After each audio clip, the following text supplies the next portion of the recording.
Hello everyone and welcome to game 6 in the series. It's going to be Dark Shigo versus Dreamizer here, and we'll see what's going to happen in this Zerg versus Zerg.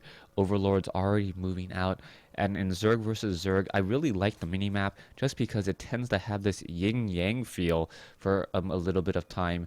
One base here, one base there, a dot on each other. You can't have yin without a yang in a Zerg versus Zerg mirror match. And we'll see how everything will work out. Zerg versus Zerg, one of those matchups that are very volatile, but more volatile in terms of macro than in terms of micro. I would say Protoss versus the Protoss mirror match is much more of a micro unstable game, where depending on your micro, if your stalker, if one stalker gets taken out a little bit too early, the team that loses the first stalker often loses the first game, or loses the first battle, and then the game itself. We'll see what's going to happen in a Zerg versus Zerg, where it's much more of a macro decision. If one player goes for a round of Zerglings versus a round of drones, then that could or could not be the right decision, and then everything thus unravels from there, as two Zerglings can take down a drone in a map in just 2 or 3 seconds, and then start swarming into the main base. That's the reason why Overlords are so key in this matchup, making sure that the Overlords can spot what your opponent is doing, as both players pretty much setting up their hatcheries, their 15 hatcheries, at nearly identical times, a 3-second difference there. I would say in a Protoss versus Protoss matchup, there is a bit of significance, but not so much in a Zerg versus Zerg, about a 1 or 3 second difference on a building. Overlords now positioning themselves. The first Overlord will scout the second Overlord perhaps, and on each side, the Overlords look like they're just going to simply pass each other just beyond sight range on each of them, as we also see a hatchery now being placed down. So the hatchery, as it's placed down, we'll see whether or not drones are going to be transferred over. Both sides are getting gas, and not surprised by this, as gas generally leads to banelings, and metabolic boost is so important in this matchup that you really need to get that early gas. You can't go for, say, a gasless expansion like you would do against, or only 100 gas like you would normally do against, say, a Protoss or even a Terran sometimes. This Overlord positioning itself off over here, and I think that is a really bad idea against a Terran player, against a Protoss player. You pretty much know, okay, I can position my Overlord here, and unless the Terran player lifts off a building, I'm okay. Or until a Protoss player gets hallucination, I'm okay. This Overlord will not get shot down, and there's nothing really with that high of a range. Against a Zerg player, you know that the other player has Overlords. They can see up onto this high ground, and then you know the hatchery is going to have a queen. So it's only going to be a matter of time before Dark Shigo loses this Overlord here. And every Overlord in a Zerg versus Zerg matters tremendously, as it is another larva that needs to be replaced, and it could also be a delay in terms of units. Zerglings now looking to test the front door and pretty much scout. I agree with this. The Zerglings are just going to cause a little bit of harassment, perhaps cause a few injects to be missed. That Zergling now down to 11 hit points. The Queen going to make its way over, and the Zergling, however, still faster. We're not quite sure why Dark Shigo isn't coming around with those Zerglings, as the Baneling's Nest now coming in from both players as well. Zergling getting taken down there. And now we are building a spine crawler on the ramp. A little curious as to why the spine crawler isn't here, but perhaps it is in a better position. And this is what I was talking about earlier. Dark Shigo most likely going to lose this Overlord, or at least be forced to move it back, take a lot of damage there. The Queen could easily just get another inject, or perhaps try to come back around. This Overlord will continue to follow, as Zerglings are ready to go. The Zerglings, however, in a better swarm position for Dreamizer. Dark Shigo does have a little bit more units in the count, and let's take a look at the harvester count, 26 to 22. And we have also a lot of drones, a lot of larvae ready to go, but the harvester advantage definitely currently belonging to Dark Shigo. 30 drones compared to 22, And also, with him being a little bit more of the aggressor, he should be in a prime position to fend off this attack if an attack is made. Zergling count 19 compared to 13. Baneling count 5 to 4. It looks like Dreamizer wants to make a bit of an attack, but the way this map is situated, there are so many places that Overlords can park themselves that the Zerglings will be spotted well in time. There's the Overlord, Dark Shigo, 2 Zerglings. Now in comes some more Zerglings here. 1 Baneling, trying to run away. The Zerglings gonna get finished off by the Spinecrawler there. The Banelings are really the one-hit wonders as they're able to either take down 1 Zergling or perhaps 9 or 10, and that is always a key position when 1 Baneling is able to take down so many Zerglings. Banelings dealing 40 or 35 damage against those very low hit point Banelings. Low hit point Zerglings. Banelings are low hit points as well, but I believe Banelings only deal 20 damage to each other since they are not light units. One Baneling taking down 4 Zerglings there. We'll see what's going to happen, as well as more and more units still trying to engage. Queens have to be very careful with these creep tumors, as you don't want to give movement speed to your opponent. Dark Shigo still continuing to drone up pretty heavily. Zerglings are now going to come in. The Banelings may find their way inside, and both sides losing some units there. 60 now to 58. Harvester count is 49 to 41. Let's take a look at the losses. Red has lost a little bit more, so Dreamizer has still lost a little bit more, as 4 Zerglings now try to do a bit of scouting. Not much is going to happen there. The Zerglings are going to simply try to run up the ramp, and they are going to get caught around the corner.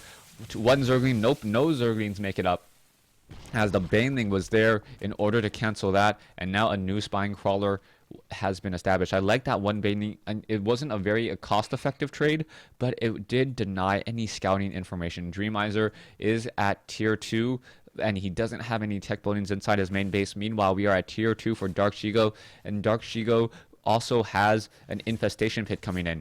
Overseer about to be destroyed. It looks like it will be able to stay around for a little while longer. The infestation pit was built. Was it spotted? Yes, it was spotted, but I don't know if Dreamizer actually had time to click on the building as it was being established. We are going into Mutilus, so Dreamizer, Mutilus against Infestors. And it's really going to come down to whether or not those fungal growths hit that Mutilus flock, and then whether or not there's enough infested Terrans to finish it. Zerglings now making their way down here. Roaches able to clean that up.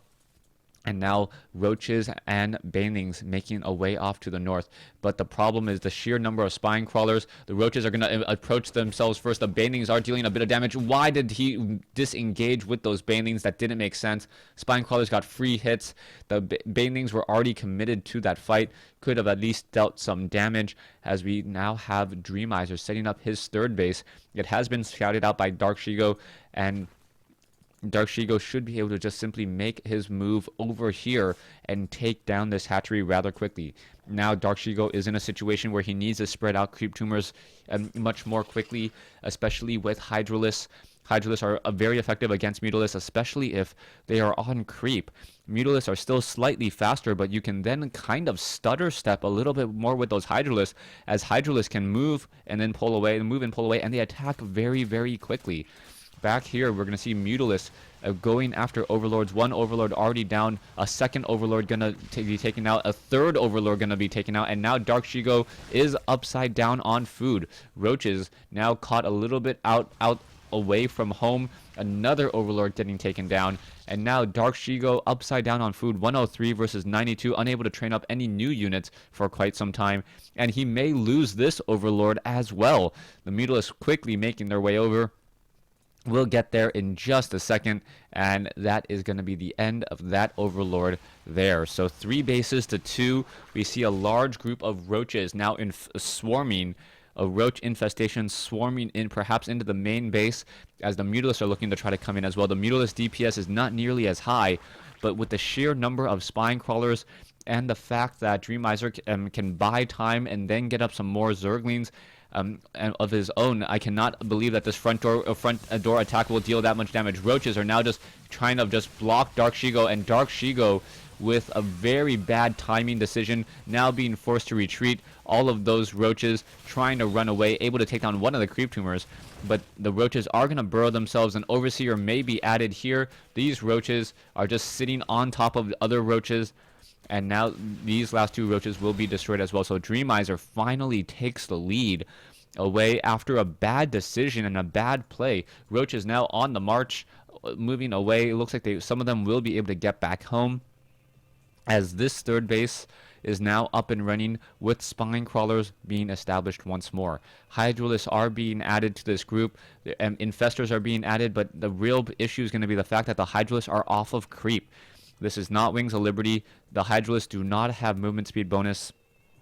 And you know what? And we'll see what's going to come in. The infestors are still wandering around down over here, trying to make sure that this defense or this hatchery is naturally defended. Perhaps you will see some drones grow up to be spine crawlers.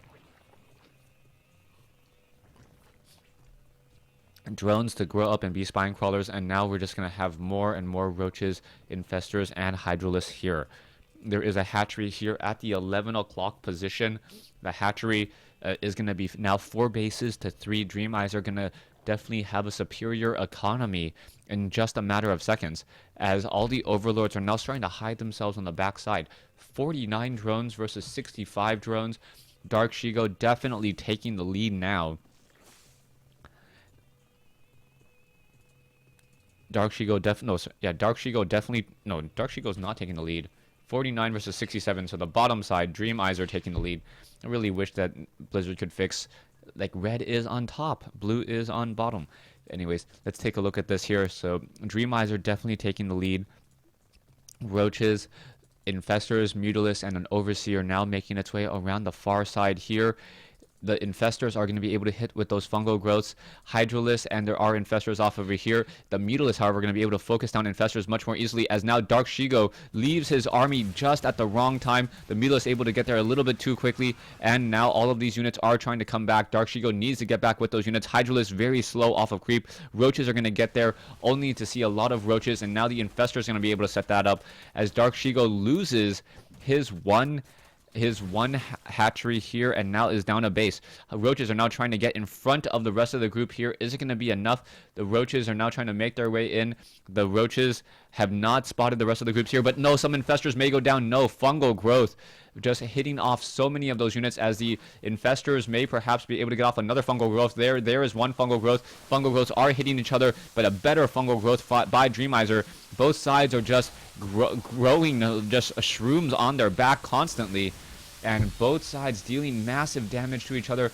It looks like Dark Shigo is going to come out slightly ahead, especially with that infestor. That infestor is not going to see the light of day, getting caught in the back there, as more and more units going to get destroyed. Another fungal growth does hit, another fungal growth hitting off over here. So both sides now taking massive damage, massive losses. Roaches, but the Hydralisks are added DPS in the back, and that is definitely going to help. But the problem is that Dark Shigo has no follow-up with this attack. Without a follow-up on this attack, he's not going to be able to do very much. And now here we go, trying to attack on the front door. Dreamizer going to pull in some drums. There's some more fungal growths. The infestors are now pulling back. The infestors, no more energy, no more follow-up. And but he has taken out the spine crawlers out of the equation. A queen now trying to push in. New roaches coming back over. It looks as though some of those roaches will be able to escape once more. One roach getting caught in transit, but still able to run back in. Now, it looks as though another overlord will get taken down. A queen is in with this group. This one queen has to be careful, dealing a little bit of damage. Now quickly going to burrow itself. This hatchery will fall, but a new hatchery has already been replenished and replaced down over here. Nice place by Dark Shigo to decide to burrow the lower hit point roaches. And now, by keeping these lower hit point roaches, and now getting them back up to full hit points, he can now perhaps try to attack this front door. But there are infestors at the front once more. Fungal growths may be coming in. And here we go, Hydralisks and roaches, but that fungal growth is going to deal massive damage here. The spine crawlers do need to get taken down. I believe I saw a couple of transfusions come in, and these roaches perhaps now just continue to try to reinforce. Meanwhile, back on the far side, you see Dreamizer counterattacking with a group of units his own, and without spine crawlers to deal with, that may be enough. The queen will get taken down here. Drones now coming off the mineral line. And with this, Dark Shigo is going to have to say GG. So Dreamizer taking another game here in this King of the Hill match. Thanks for watching. Thanks for listening. Hope you guys enjoyed it.